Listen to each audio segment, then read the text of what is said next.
6.3 선거, 이길 곳을 졌다며 당을 향한 쓴소리를 한 것과 무관치 않다는 해석도 나오는데요. 정청래 대표의 연임 도전이 예상되는 8월 당대표 선거를 앞두고 이 대통령은 정 대표의 잠재적 경쟁자인 김민석 총리를 공개 칭찬하기도 했습니다. 명청대전이 본격화하는 걸까요? 거대 여당의 전당대회에 쏠리는 영상 보고 대담 시작합니다.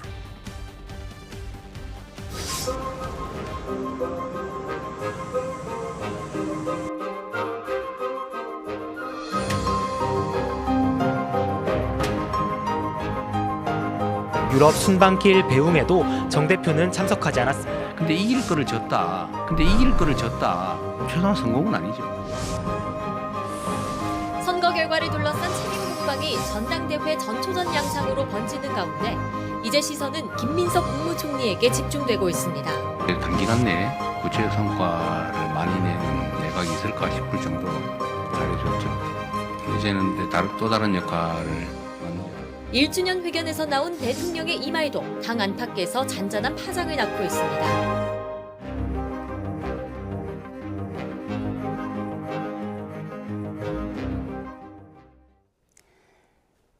오늘의 정치온 김형주 전 민주당 의원, 김성태 전 국민의힘 원내대표 두 분과 함께합니다. 어서 오십시오.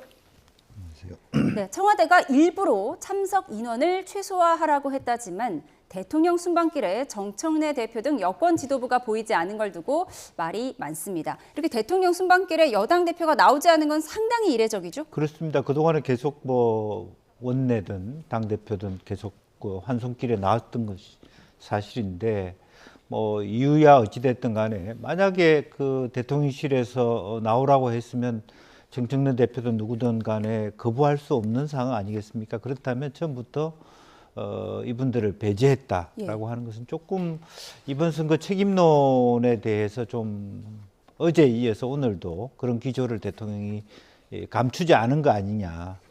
쉽게 얘기해서 김민석 총리를 당으로 보내면서 당을 장악해야 되겠다. 정확하게 그 소위 이재명 체제를 굳혀야 되겠다라고 하는 것을 숨기지 않는다. 그렇게 봐도 무방할 것 같습니다. 예. 어제 이재명 대통령이 취임해주는 기자회견에서 우리가 이길 곳을 졌다, 2, 3일 동안 상태가 좋지 않았다 이런 말을 하면서 여당이 야당과 달리 통합하고 포용해야 되는데 그러질 못했다고 얘기를 했거든요. 이 발언과 오늘 정청래 대표의 불참이 연관이 있을까요? 그대로 연관되죠. 그러니까 이재명 대통령 입장에서는 두 번 다시 자신이 당정 관계에 있어서 마음고생하지 않겠다. 그런데 작년 같은 경우는 이제 박찬대 전 원내대표, 지금 인천시장을 자기가 픽해가지고 정청래 당대표랑 경합을 했지만 졌잖아요. 그 이후에 실질적으로 이재명 대통령이 1년간은 그렇게 당정 관계가 원활하게 소통하면서 이심전심으로 하는 것은 거의 한계가 있었어요. 검찰개혁, 사법개혁 모든 게 다 이제 정청래 당대표 중심에 홀로서기 입장. 검찰 수사 보안권 문제만 그대로도 대통령이 청와대 입장에서는 이게 검찰청이 해체되면서 이렇게 사법체계에 대해 혼란, 혼돈 이걸 갖다 예방하기 차원에서 보안수사권 일정 부분 인정 이 입장인데 그걸 가장 당의 강성 그 의원들과 기반 가지고 정청래 당대표가 그것부터 틀어막았단 말이에요. 하나 예로 그러니까 오늘 성남공익의 집권당 정청래 당대표를 부르지 않은 것은 사실상 어제 기자회견을 통해서 내가 공식적으로 이재명 대통령이 인정한 앞으로 차기 당대표 후보는 김민석이야. 그리고 그 김민석 지금 당대표 후보 내정자 같은 경우는 국무총리 할 때 이만큼 일 잘한 총리 없어. 그러니까 당에서 이제 이 사람 써달라 공식적으로 이제 선언하는 입장이 있어. 그래서 이걸 단순히 8 전당대회에서 정청래 대표가 지금 출마하고 안 하고의 문제가 아니라 이재명 대통령의 의지는 내가 이렇게 공식화 했는데 앞으로 당신은 어떻게 할 건데 이런 거예요. 그 정도로 오늘 성남공항 이렇게 당 대표를 포함한 당 인사들을 배제한 부분은 앞으로서 이제 정청래 지금 현재 당 대표하고는 선을 일정 부분 끊겠다는 예. 대통령의 의지가 강력하게 반영된 거죠. 예, 민주당 당대표 자리를 놓고 지금 현 정청래 대표와 김민석 총리가 이제 경쟁을 하게 될 텐데 이재명 대통령이 말씀하신 것처럼 김민석 총리를 너무나 공개적으로 칭찬하고 있거든요. 내가 제시한 방향대로 너무나 잘 달려왔다라고 했고요. 사실 과거 영상이 좀 준비되면 함께 보면 좋을 것 같은데요. 과거 최고위원 선거에 나갈 때도 김민석 총리를 이른바 명카에 태운 뒤에 지지율이 크게 올랐어요. 네. 뭐 이제는 이제 당에 있는 의원들조차도 그런 흐름들을 이미 예상하고 있다 그렇게 봐야 될 것 같고 과거에 생각해 보면 대통령이 그 외국에 나갈 때 정청래 대표가 하필 나갈 때마다 그런 이제는 우리 일을 하자라는 어떤 엇박자들이 좀 없지 않아 있었습니다. 이제 그런 것들을 대통령이 모르는 바가 없는데 그동안에 많이 인내해 왔다라고도 볼 수 있는 한 장면이 있을 수 있는 것 같고요. 또 그리고 실제적으로 보면 특히 이번에 이제 평택 같은 경우에 실제로 대통령이 선택한 분이 왔지만 네. 대놓고 민주당 안에서 많은 분들이 특히 뭐 예를 들면 친문으로 대표되는 분들이 대놓고 조국 혁신당의 조국 대표를 지지함으로써 그나마도 둘 중에 한 사람이 살아서 돌아왔으면 되는데 결국에는 유이동 의원한테 의지를 준 것도 아픈 부분이거든. 특히 지방선거도 지방선거지만 실제적으로 보궐선거는 완전히 민주당이 많이 실패한 선거가 되어버렸습니다. 이제 그런 부분에 있어서 앞으로도 여러 가지 의회에 있어서의 어떤 정족수 문제에 있어도 상당한 어떤 마이너스적인 측면도 곱씹어 봐야 될 대목이고 이제 그런 의미에서 한성숙 총리 후보를 모시는 것도 한편으로 나머지 자원들은 이번 전당대회에 올인해라. 그런 어떤 보이지 않는 메시지로 저는 읽혀집니다. 예, 오늘 대통령 순방길의 모습을 드러내지 않은 정청래 대표 어딜 갔나 했더니 지방선거 최대 격전지 가운데 하나였던 전북 지역을 방문했습니다. 관련 영상 함께 보시죠.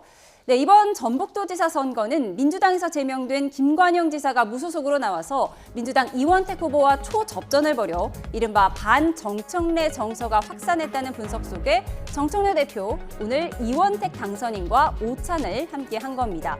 이 대통령이 어제 선거 결과에 대한 비판적 입장을 표출한 것과 관련해 당청 관계가 냉각된 것 아니냐 해석도 나오는데요. 정청래 대표 어제는 선거 당선인들과 만찬을 하며 SNS는 무조건 해라, 악플을 두려워하지 말라는 등의 조언을 했는데 최근 정 대표와 각을 세운 송영길 의원은 참석하지 않았습니다. 안 가려고 안 간 게 아니다. 이게 원래 선약이 2박 3일 광주 일정이 송영길 대표님 일정이 잡혀서 못 가신 거지 안 간 것은 아니고요. 통합으로 좀 더 포용적으로 이런 전당대회를 치러야 되지 않을까. 네. 정청래 대표 전북도지사 선거에서 민주당이 무소속 후보에게 지면 대표지가 위태로워진다고 했는데 어쨌든 이겼잖아요. 그렇습니다. 오늘 나의 성과를 과시하고자 간 걸까요? 저는 이제 이번에 이제 정청래 당대표가 가장 이제 나름 이제 경쟁을 원칙으로 하면서 컷오프가 이렇게 남발되지 않는 그런 민주당 내 후보 선출 방식을 택했어요. 그렇지만 전북지사만큼은 자기 사람을 심는데 여러 가지 우여곡절 논란 끝에 그래도 성공은 한 입장이죠. 그렇지만 이제 호남 지역 전체를 볼 때는 정청래 당 대표가 공정한 어떤 공천 관리 이걸 갖다 당 대표로서도 했다 이렇게 보지 않아요. 전남 김영동 지사나 뭐 강기훈 강주시장이나 김관영 전북지사나 이런 분들 전부 다 그렇거든요. 그런 측면에서 특히 이제 이재명 대통령이 어제 기자회견을 통해서 일정 부분 사실상 그 앞으로 임기 관리와 국정 안정을 이제 우선시하면서 일정 부분 당이 그동안 선명성을 갖다 내세우면서 너무 절대적 입법 권력 남발에 대한 국민적이 대통령이 국민들로부터 절대 권력에 대한 견제를 이번 6.3 선거를 통해서 받았어요. 그렇기 때문에 그 원인이 어디에 있는 걸 너무 잘 알거든요. 그렇기 때문에 정청래 당 체제 이거는 앞으로 상당히 좀 위험하다. 그런 측면에서 어제 이제 그런 입장을 거의 공개했는데 정청래 대표의 반응은 대로 의외예요. 자신이 어떤 그런 뭐 좀 이렇게 자숙하는 어떤 의미보다 내가 여러 가지 우여곡절은 있지만 내가 내세운 지금 이원택 전북지사 후보가 됐다. 그래서 난 그 사람 격려해주고 점심 먹었다. 또 자신은 자신의 길을 여전히 꾸준히 묵묵하게 가고 있다. 이러면 이제 당청하기는 불편해지고 앞으로 이제 8월 전당대회가 모든 게 결정나죠. 네, 당청 관계가 앞으로 어떻게 설정이 될지 보도록 하겠습니다. 이렇게 지방선거 이후 여야 모두 대표 책임론이 터져나오고 있는데요. 천신만고 끝에 역전승한 오세훈 서울시장은 연일 재선거하자고 외치고 있는 장동혁 대표에 대해 어떤 마음이 들지 들어보시죠. 지선 결과에 따른 대표의 거취 표명이 필요하다고 말씀을 하고 있습니다. 제가 되물을게요. 객관적인 데이터를 놓고 여러분은 이번 지선 결과를 어떻게 평가하십니까?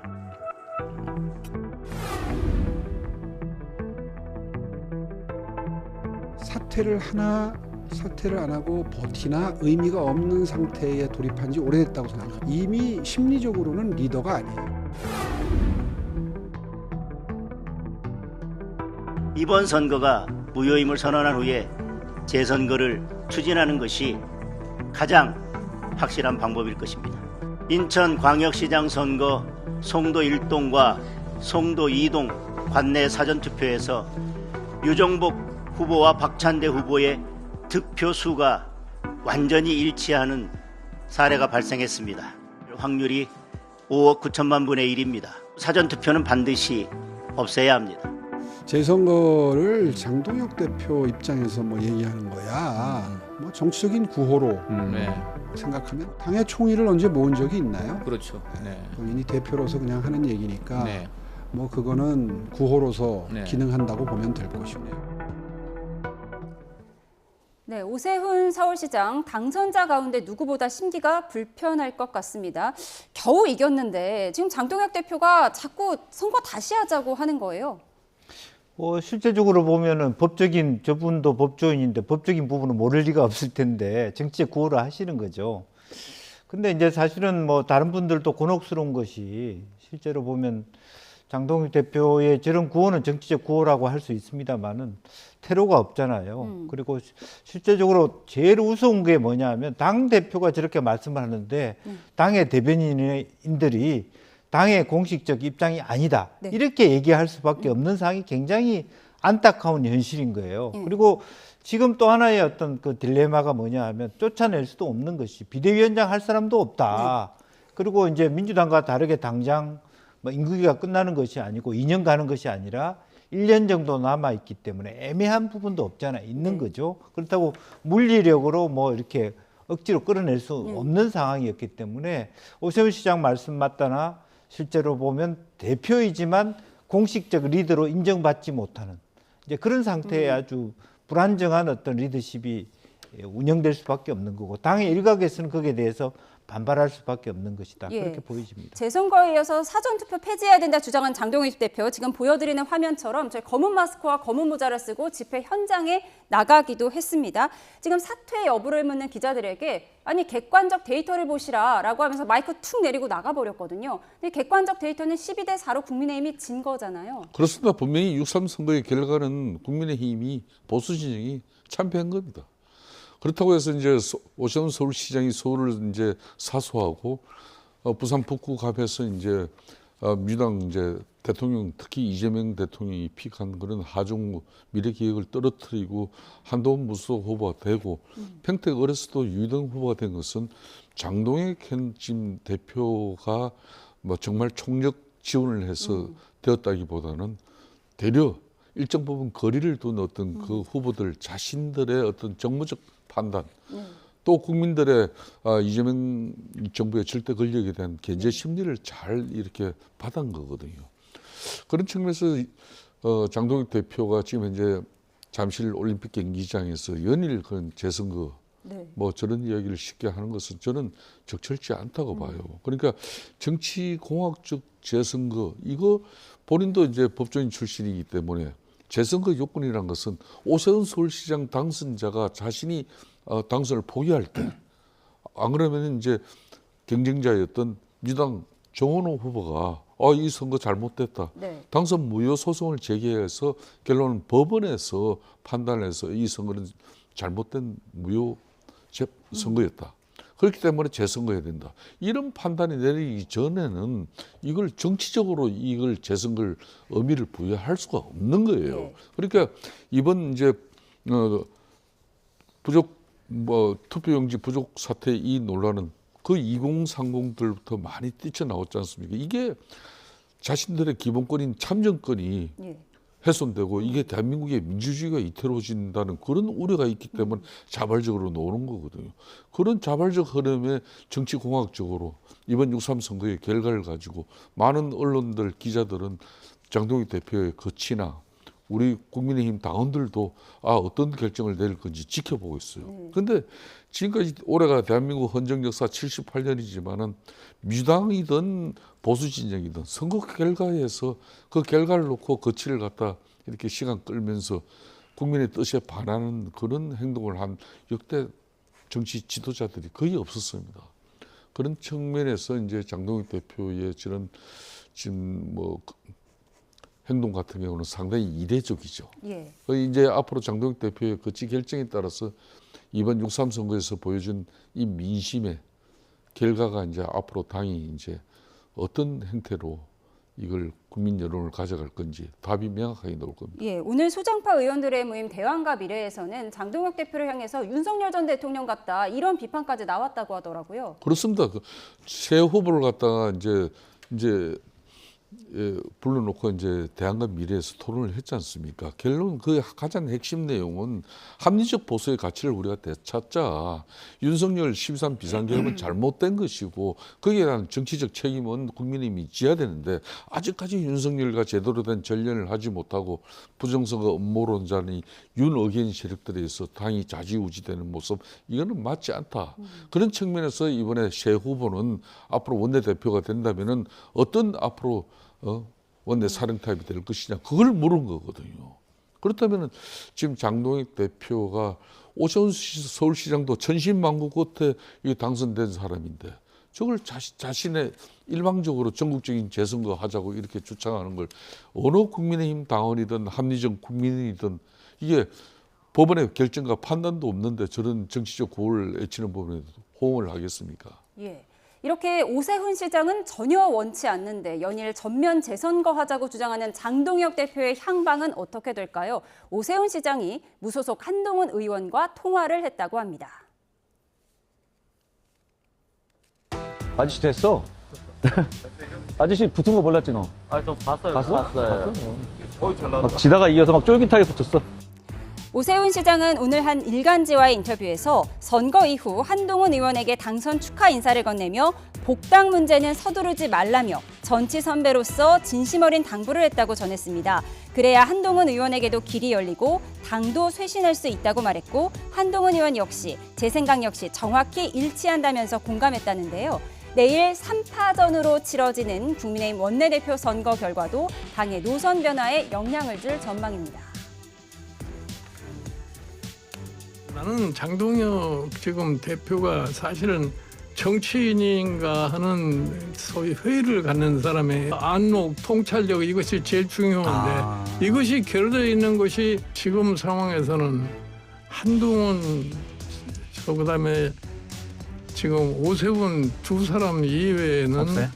더 이상 경쟁에 덤벼들기 힘들 거라고.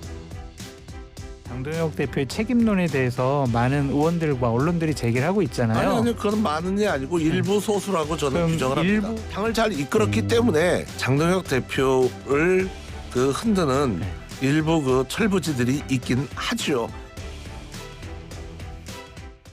네, 장동혁 지도부의 조광한 최고위원은 장동혁 대표가 당을 참 잘 이끌었고 장동혁 대표 나가라고 하는 사람들은 정치 철부지다 이렇게 얘기를 했더라고요. 네. 또 소수다 그렇게 얘기를 하고 있는데 글쎄요 지금 이제 각각의 버티기로 들어가 있다 그렇게 봐야 될 것 같고 그다음에 사실은 이번 지방선거 보궐선거가 끝나고 난 다음에 국민의힘은 어쨌든 물론 무소속이긴 하지만 한동훈이라는 어떤 정치인이 살아 돌아왔고 오세훈 시장이 살아 돌아옴으로써 다음 대선의 리더로 뛸 수 있는 그런 인재들이 이렇게 드러나는 그런 결과를 맞았거든요. 그래서 그동안의 오세훈 시장은 거의 행정가로서의 이미지를 했습니다. 예. 솔직히 지난 대선 기간 동안에 특별한 역할이 없었던 것도 있고 그런 부분이 있었는데 지금 하는 것으로 보면 결국 뭐 시장을 몇십 번 할 수는 없는 거 아닙니까? 그런 의미에서 조금 더 이제는 시장으로서뿐만 아니라 당을 말하자면 보수 재건하는 형태에서의 주요한 리더로 드러나고자 하는, 그래서 앞으로 오세훈과 한동훈이 끌어가는 그 건전한 보수의 어떤 양날개, 이런 생각들을 하는 것 같아요. 이제 그런 의미에서 이것 자체도 이미 원내대표 선거에도 일정 정도 영향을 줄 수 있는 그런 행위를 하고 있는 것 같고요. 어쨌든 뭐 장동혁 대표를 지지하는 분들은 뭐 조광환이나 김민수나 이런 분들은 억지로라도 버텨내야 되겠죠. 그리고 그런 부분들이 이제 뭐 말은 하지만 점차 총선이 다가올수록 예. 특히 국회의원들이 자기 선거를 앞둘수록 아마 그 오세훈, 한동훈 이 두 분 중심으로 당이 이끌어지기를 바라는 방향으로, 또 원내대표 선거에서도 가급적이면 김도읍이 됐으면 하는 그런 의견들이 나올 수밖에 없는데, 다만 그 과정을 훨씬 진보적으로 가져갈 것이냐, 아니면 성일종과 같은 좀 중도적 어떤 좀 점진적 변화를 원하느냐, 또 기존의 조광한, 김문수 같은 이 당권파들이 얼마나 버틸 수 있느냐, 이것이 이번 원내대표 선거의 관점이 될 수밖에 없을 것 같습니다. 예, 내일 이렇게 국내임 새 원내사령탑을 뽑게 되는데 김도읍, 성일종, 정점식 새 후보가 있습니다. 김성태 의원님께서 보시기에 어느 후보가 당선이 돼야 국민의힘이 쇄신하는 데 도움이 될까요? 제가 볼 때는 정치인의 가장 큰 덕목은 정치적 책임을 다하는 모습이에요. 그러니까 6.3 선거의 결과는 민심은 분명히 드러났어요. 이재명 정부에 대한 견제도 드러났고 반성하고 변화하지 않는 보수의 더 큰 문제점도 드러났어요. 그로 인해서 많은 강력단체장뿐만 아니라 기초단체장을 포함한 강력기초위원들의 엄청난, 쉽게 말하면 죽음이 있었습니다. 이거는 결론은 우리 당이 올바르게 서지 못해서 더 큰 패착으로 이어졌다는 이야기죠. 그렇다면은 내일 있을 이제 원내대표 이 사령탑 선거에서는 원내 사령탑의 역할뿐만 아니라 당이 변화하지 않고 당이 지도부 중심으로 민심과 결의된 당을 계속 운영한다 하면은 원내 대표는 당을 견제하는 또 입장도 될 수 있는 겁니다. 네, 정점식 의원 같은 경우에는 좀 국민의힘 현재 당권파를 대변한다라고 얘기가 되고 있고, 김도읍 의원 같은 경우에는 좀 더 소장파 쪽에 가깝다라는 평가잖아요. 그렇습니다. 이제 대안과 미래를 포함한 이 소장파 의원들의 지지를 받고 있는 것도 바로 그 대목인데, 그러니까 이제 성일종 의원 같은 경우는 상당히 전략기획통입니다, 당에서. 그러니까 하루아침에 당에서 한동훈을 갖다가 복당을 시키고 이런 어떤 그 과정은 또 일정 부분 시간이 필요한 부분이 있어요.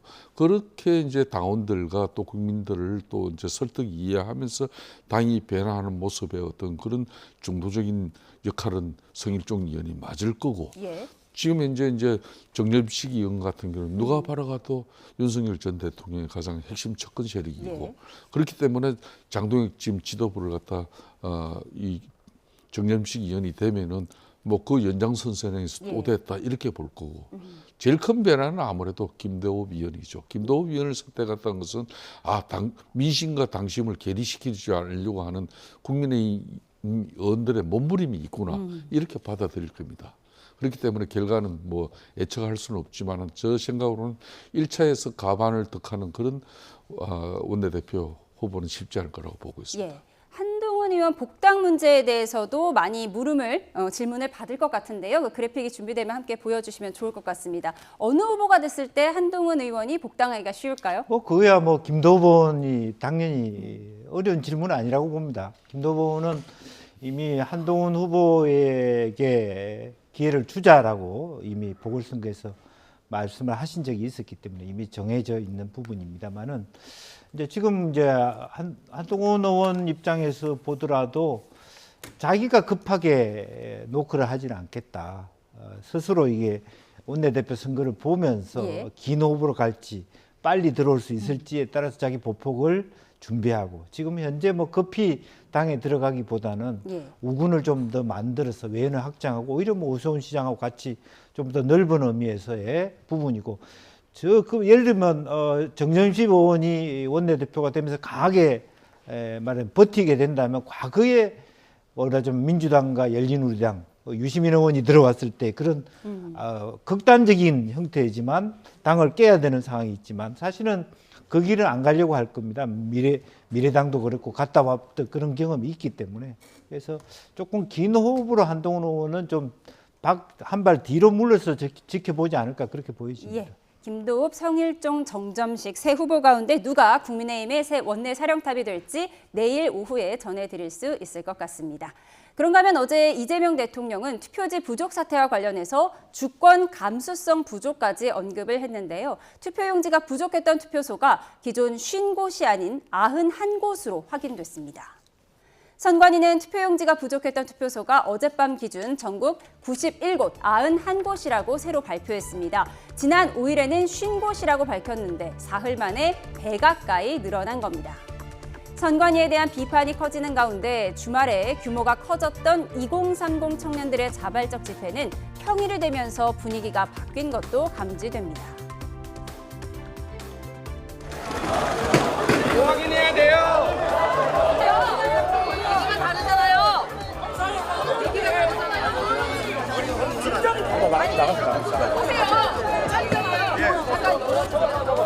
애들 너무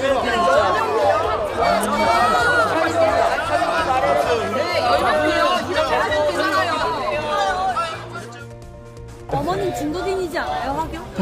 아니라니까. 증거가 다 있던데. 중국 어디 있어? 우리 엄마 상주 양촌 출신인데. 인터넷에 올라오길래 궁금해서. 살다 시연장 중국인다를 할 건다 상상도 못했네. 대박. 네, 순수한 2030들이 모였던 집회 현장이 조금씩 변하기도 하는 것 같습니다. 지금 이준석 대표 눈이 커지는 거 보니까 많이 당황한 것 같은데 어머니가 중국 사람이냐 이렇게 묻는 영상을 이준석 대표가 직접 SNS에 올렸더라고요.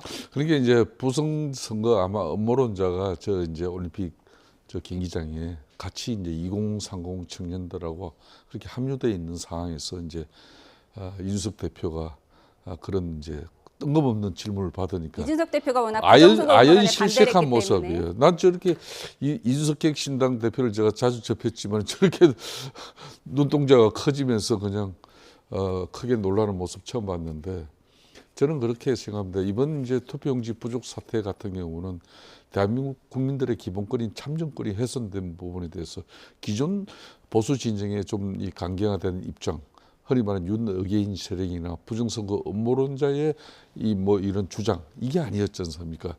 특히 2030이 주말을 기해 가지고 자발적으로 저 전라도 순천에서부터 전국적으로 모인 것이거든요. 예. 그러니까 이 사람들의 한계를 같이 바라면 이런 거예요. 조직적이고 정치색을 배제한 그런 목소리를 낸 겁니다. 저기에 이제 부정선거 음모론자들이라든지 윤의게인 세력이 합류되면서 이제 오늘 급격하게 이제 그 동력이 좀 떨어진 그런 모습도 있지만은 2030 세대들이 저렇게 이제 분노를 표출한 것은 이런 거예요. 지금 이제 뭐 부동산 정책이라든지 얼마 전에 스타벅스 사태 논란을 보고 또 뭐 삼성전자 노사가 성과금 어떤 투쟁 결과 고용노동부 장관이 그걸 중재 조정했을 때 그 엄청난 이제 이 노동시장의 이중구조의 문제, 양극화 문제, 공정의 문제 이런 게 이제 다 이번 투표용지 부족 사태에서 2030들이 그 분노로 표출되는 거거든요. 이건 이제 이재명 대통령 입장에서도 향후 국정 운영에 있어 가지고 단순한 어떤 선관위의 잘못을 갖다가 엄하게 처벌하고 문제를 발본시가 아니라 이 차원이 뛰어넘는 겁니다. 그러니까 민주주의가 훼손되고 우려된다는 이 절대 권력에 대한 견제 심리도 2030의 저 분노에 묻어 있다는 걸 아마 이재명 대통령은 그걸 웬만큼 파악한 것 같아요. 네, 저 개표소가 핸드볼 경기장이잖아요. 그래서 어제는 핸드볼 선수들이 들어가려고 했더니 양말까지 벗겨서 저 시위 현장에 있던 사람들이 소지품 검사를 하겠다, 투표용지 갖고 나가는 건 아니냐 이런 일도 있었다고 합니다. 이렇게 좀 오염되는 분위기도 있는데 이 부분은 어떻게 보십니까? 일부 사전 투표에서 1위 후보와 2위 후보의 득표수가 완전히 똑같이 나오는 경우가 몇 군데 있었다는 거예요. 네. 그래서 이제 뭐 음모론이 있고 의혹이 있는 데서 그런 우연의 일치들이 더욱더 음모론을 증폭시키는 그래서 그게 악순환되는 부분이고요. 또 그렇게 되다 보니까 이제 그것이 고착화되면서 그 뒤에 중국이 있는 거 아니냐. 거기까지 이제 네. 가게 되고 전혀 순수한 세력들이 문제제기를 자기의 그야말로 어떤 그 투표권, 주권이 침해되는 순수한 마음으로 달려온 사람들 뒤에 이렇게 소위 그 오염을 시키는 예. 그런 결과들이 나타나고 막 뭐 태극기, 성조기가 흔들면서 사실은 원래 진정한 의미에서 참가자들이 오히려 뒤로 물러나게 되는 주객이 전도되는 그런 부분들이 있었습니다. 지금까지는 조건부 인내를 해왔다고 봐야죠. 그러니까 그런 취지를 공감하면서 대통령과 행정권도 최대한 양보해서 그분들이 의혹을 풀 수 있도록 했지만 지나치게 도가 지나치고 장기화됐을 때 일정 정도의 공권력을 투입할 수밖에 없는 그리고 그렇지만 뭐 투명하게 해야 되겠죠. 만에 하나라도 무슨 뭐 부정선거론을 더 증폭시킬 수 있는 그런 오해를 받아서는 안 되겠습니다만은 저거 자체가 실제로 어제 대통령이 정확하게 구분을 잘 하셨습니다만은 부정선거는 아니다. 선관위가 갖고 있는 무수불위의 소위 어떤 헌법기관이라는 것으로 인한 태만이고 실제로 뭐 실제적으로 육아휴직을 비롯해서 이 선거철에 휴가 떠나는 사람들이 저렇게 많았다는 것은 정말 지탄을 받아야 마땅한 그런 부분이기 때문에 오히려 그 국민의힘이나 민주당이 다 저기 계시는 분들한테 국회에서 해결하겠다. 개헌을 통해서든 뭐 법적인 부분을 통해서 정확하게 국정조사를 하든 뭐 수사본부를 꾸리든 간에 우리한테 맡겨달라. 돌아가 주셔달라. 그걸 오히려 국민의힘이 해야 될 일이에요. 근데 그 국민의힘 대표가 그걸 더 막 그 선동하고 있다라고 하는 것이 보수답지 않다. 저는 그렇게 생각합니다. 이 어이없는 부실 선거 논란이 부정선거 음모론으로 확산되지 않아야 할 텐데 좀 우려되는 상황입니다. 선관위를 원망하지 않을 수 없는데요. 지금까지 김영주 전 민주당 의원, 김성태 전 국민의힘 원내대표와 함께 짚어봤습니다. 고맙습니다.